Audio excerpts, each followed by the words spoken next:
This is Appalling News. I'm Paul Chaffin. This just in from the Ontario School of Mental Health. No surprise they are going after people with pale complexions in this document titled, "What Does Decentering Whiteness in School Mental Health Mean?"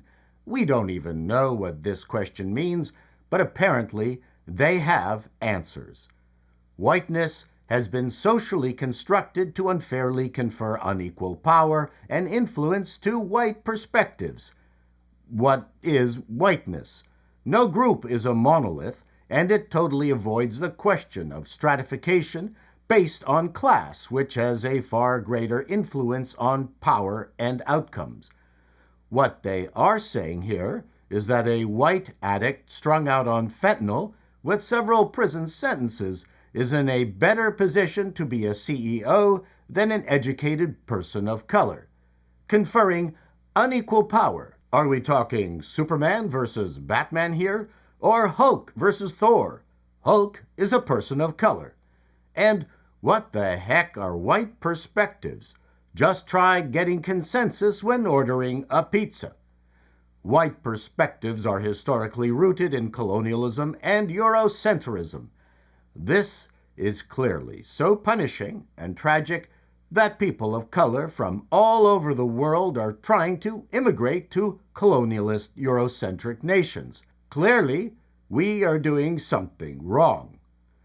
Placing white perspectives at the center of society resulted in marginalizing other ways of knowing and being. The evidence for this is clear. Just based on the thousands of Indian yoga studios, Japanese Reiki centers, Egyptian belly dancing studios, and all the middle-class white housewives who are practicing smudging as we speak. If whiteness continues to go unnamed and unchallenged as the default, the diversity of other ways of knowing and being continues to be marginalized. The country of China, which does not have much in the way of diversity and no other ways of knowing, is wiping our white asses. But now we know why it's called the Ontario School of Mental Health. Anyone taking classes there will become mental. Continuing with the theme of finding racism where none exists, the Ontario Court of Appeal has finally provided some sanity in a unanimous 3-0 decision that a mandatory math exam for Ontario teachers isn't unconstitutionally racist after all. Evidence from trials of the Math Proficiency Test, or MPT, showed that Black and Aboriginal teachers were succeeding on the first try significantly less often than white candidate teachers. Rather than trying harder, the teachers took the Ontario government to court. Clearly, this is the example of representation marginalized students needed to show them the path to future success. The idea that Ontario teachers of math should have proficiency in the subject is clearly rooted in colonialism and Eurocentrism and other stuff.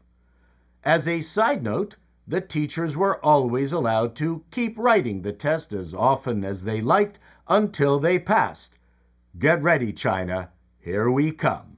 And finally, it was Holocaust Remembrance Day this week, and in the fine tradition of caring and understanding of one of the most horrific episodes in human history, David Eby, the New Democratic Party premier of the province of British Columbia, posted this tweet.